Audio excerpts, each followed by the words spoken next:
ലബനനിൽ Israel സൈന്യം നടത്തിയ വ്യോമാക്രമണത്തിൽ 3 പ്രമുഖ മാധ്യമ പ്രവർത്തകർ കൊല്ലപ്പെട്ടു. യുദ്ധഭൂമിയിലെ യാഥാർത്ഥ്യങ്ങൾ ലോകത്തെ അറിയിക്കാൻ ശ്രമിക്കുന്നതിനിടെയാണ് മാധ്യമ പ്രവർത്തകർക്ക് ദാരുണാന്ത്യം സംഭവിച്ചത്. അന്താരാഷ്ട്ര മാധ്യമ നിയമങ്ങളെ കാറ്റിൽ പറത്തിക്കൊണ്ടാണ് ഇസ്രായേലിന്റെ ഈ കടന്നാക്രമണം.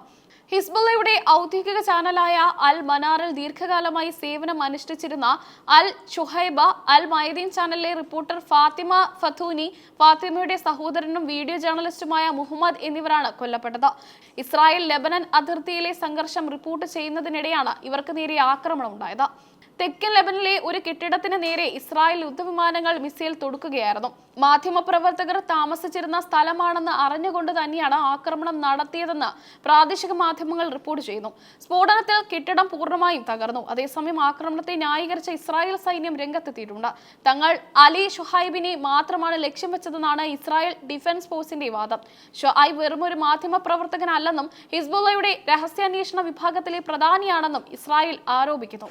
മാധ്യമപ്രവർത്തകന്റെ വേഷത്തിൽ അലി ഷുഹൈബ് ഇസ്രായേൽ സൈന്യത്തിന്റെ നീക്കങ്ങൾ നിരീക്ഷിച്ചു വരികയായിരുന്നുവെന്നും ഹിസ്ബുള്ളയുടെ സൈനിക വിഭാഗത്തിന് വിവരങ്ങൾ കൈമാറുന്ന ഭീകരനായിരുന്നു ഇയാളെന്നും ഇസ്രായേൽ പ്രസ്താവനയിൽ പറഞ്ഞു. ഷുഹൈബിന്റെ സാന്നിധ്യം തങ്ങളുടെ സുരക്ഷയ്ക്ക് ഭീഷണിയാണെന്നും അവർ കൂട്ടിച്ചേർത്തു. എന്നാൽ ഇസ്രായേലിന്റെ ഈ ആരോപണങ്ങളെ അൽ മനാർ ചാനൽ അധികൃതർ ശക്തമായി തള്ളിപ്പറഞ്ഞു. അലി ഷുഹൈബ് ഹിസ്ബുള്ളയുടെ രഹസ്യാന്വേഷണ വിഭാഗത്തിന്റെ ഭാഗമല്ലെന്നും അദ്ദേഹം പതിറ്റാണ്ടുകളായി മാധ്യമ പ്രവർത്തന രംഗത്തുള്ള വ്യക്തിയാണെന്നും ചാനൽ മാനേജ്മെന്റ് വ്യക്തമാക്കി. മാധ്യമപ്രവർത്തകരെ കൊലപ്പെടുത്തിയ ശേഷം ആ കുറ്റകൃത്യത്തിന്റെ ഉത്തരവാദിത്തത്തിൽ നിന്ന് ഒളിച്ചോടാനുള്ള വില കുറഞ്ഞ തന്ത്രമാണ് ഇസ്രായേൽ പയറ്റുന്നതെന്ന് അൽ മനാർ അധികൃതർ ആരോപിച്ചു. അന്താരാഷ്ട്ര സമൂഹത്തിനു മുന്നിൽ തങ്ങളുടെ മുഖം രക്ഷിക്കാനാണ് ഇസ്രായേൽ ഇത്തരത്തിൽ വ്യാജ ആരോപണങ്ങൾ ഉന്നയിക്കുന്നതെന്നും അവർ പറഞ്ഞു. സംഭവത്തിൽ അതിശക്തമായ പ്രതിഷേധവുമായി ലബനീസ് പ്രസിഡന്റ് ജോസഫ് ഓൺ രംഗത്തെത്തി. മാധ്യമപ്രവർത്തകർ കൊല്ലപ്പെട്ടത് അങ്ങേയറ്റം വേദനാജനകവും അപലപനീയവുമാണെന്ന് അദ്ദേഹം പറഞ്ഞു. സത്യം വിളിച്ചു പറയുന്നവരുടെ നാവ് അടയ്ക്കാനാണ് ഇസ്രായേൽ ശ്രമിക്കുന്നതെന്ന് അദ്ദേഹം കൂട്ടിച്ചേർത്തു. യുദ്ധ സാഹചര്യങ്ങളിൽ മാധ്യമപ്രവർത്തകരുടെ സംരക്ഷണം ഉറപ്പാക്കുന്ന നിരവധി രാജ്യാന്തര നിയമങ്ങളുണ്ട്. ജനീവ കൺവെൻഷൻ പ്രകാരം മാധ്യമപ്രവർത്തകരെ സിവിലിയന്മാരായി പരിഗണിക്കണം. എന്നാൽ ഇസ്രായേൽ ഈ നിയമങ്ങളെല്ലാം നഗ്നമായി ലംഘിക്കുകയാണെന്ന് ജോസഫ് ഓൺ ആരോപിച്ചു. ഇതൊരു സാധാരണ ആക്രമണമല്ലെന്നും ആസൂത്രിതമായ കൊലപാതകമാണെന്നും ലെബനൻ സർക്കാർ നിരീക്ഷിക്കുന്നു. അന്താരാഷ്ട്ര വേദികളിൽ ഈ വിഷയം ഉന്നയിക്കുമെന്നും കുറ്റക്കാർക്കെതിരെ നടപടി ആവശ്യപ്പെടുമെന്നും ലബനീസ് ഭരണകൂടം വ്യക്തമാക്കിയിട്ടുണ്ട്. 2023 ഒക്ടോബറിൽ ആരംഭിച്ച സംഘർഷത്തിന് ശേഷം ലെബനിലെ മാധ്യമ പ്രവർത്തകർക്ക് നേരെ ഇസ്രായേൽ വ്യാപകമായ ആക്രമണങ്ങളാണ് നടത്തുന്നത്. റിപ്പോർട്ടിങ്ങിനിടെ കൊല്ലപ്പെടുന്ന മാധ്യമ പ്രവർത്തകരുടെ എണ്ണം ഓരോ ദിവസവും വർദ്ധിച്ചു വരികയാണ്. കഴിഞ്ഞ ദിവസം റോയിട്ടേഴ്സ് രേഖകൾ ഇസാം അബ്ദുള്ള കൊല്ലപ്പെട്ടത് അന്താരാഷ്ട്ര തലത്തിൽ വലിയ പ്രതിഷേധത്തിന് കാരണമായിരുന്നു. ഇസാം അബ്ദുള്ളയുടെ മരണത്തിന് പിന്നിൽ ഇസ്രായേൽ ടാങ്കറുകളിൽ നിന്നുള്ള ഷില്ലുകളാണെന്ന് പിന്നീട് നടന്ന സ്വതന്ത്ര അന്വേഷണത്തിൽ തെളിഞ്ഞിരുന്നു. മാധ്യമ പ്രവർത്തകർക്ക് നേരെ മനഃപൂർവ്വം വെടിവെപ്പ് നടത്തുന്ന രീതി ഇസ്രായേൽ തുടരുകയാണെന്ന് ഹ്യൂമൻ റൈറ്റ്സ് വാച്ച് അടക്കമുള്ള മനുഷ്യാവകാശ സംഘടനകൾ നേരത്തെ തന്നെ ചൂണ്ടിക്കാട്ടിയിട്ടുണ്ട്. സുരക്ഷാ വസ്ത്രങ്ങളും പ്രസ് എന്നടയാളപ്പെടുത്തിയ വാഹനങ്ങളും ഉപയോഗിച്ചിട്ടും ഇവർ ആക്രമിക്കപ്പെടുന്നു. ഫാത്തിമ ഫത്തൂനിയും സഹോദരൻ മുഹമ്മദും യുദ്ധമുഖത്തെ ദൈന്യതകൾ ലോകത്തെ അറിയിക്കാൻ സജീവമായി പ്രവർത്തിച്ചിരുന്നവരാണ്.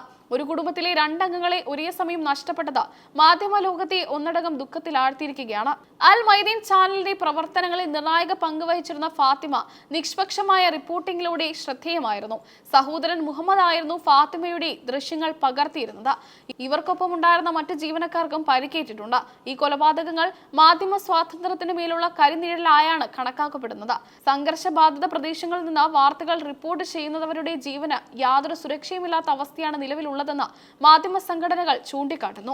ഇസ്രായേലിന്റെ നടപടിക്കെതിരെ യുനെസ്കോ ഉൾപ്പെടെയുള്ള രാജ്യാന്തര ഏജൻസികൾ അന്വേഷണം നടത്തണമെന്ന ആവശ്യം ശക്തമാക്കിയിട്ടുണ്ട്.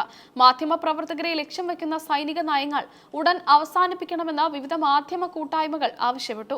ലബനിലെ വിവിധ നഗരങ്ങളിൽ കൊല്ലപ്പെട്ട മാധ്യമ പ്രവർത്തകർക്ക് ആദരാഞ്ജലികൾ അർപ്പിച്ചുകൊണ്ട് ചടങ്ങുകൾ നടന്നു. തങ്ങളുടെ സഹപ്രവർത്തകരുടെ മരണം വാർത്തകൾ റിപ്പോർട്ട് ചെയ്യുന്നതിൽ നിന്ന് തങ്ങളെ പിന്നോട്ടാക്കില്ലെന്ന് ലബനീസ് മാധ്യമ പ്രവർത്തകർ പ്രതിജ്ഞയെടുത്തു.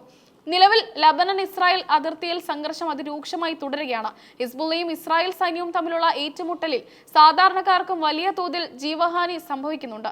സത്യം പുറത്തു കൊണ്ടുവരുന്നവരെ ഇല്ലാതാക്കുന്നത് യുദ്ധക്കുറ്റമായി പരിഗണിക്കണം. അലി ഷുഹൈബും ഫാത്തിമയും മുഹമ്മദും ചെയ്തത് അവരുടെ തൊഴിൽ മാത്രമാണ്. അതിന് അവർ നൽകേണ്ടി വന്നത് സ്വന്തം ജീവനാണ് എന്നത് ലോക മനസാക്ഷിയെ ഞെട്ടിക്കുന്ന ഒന്നാണ്.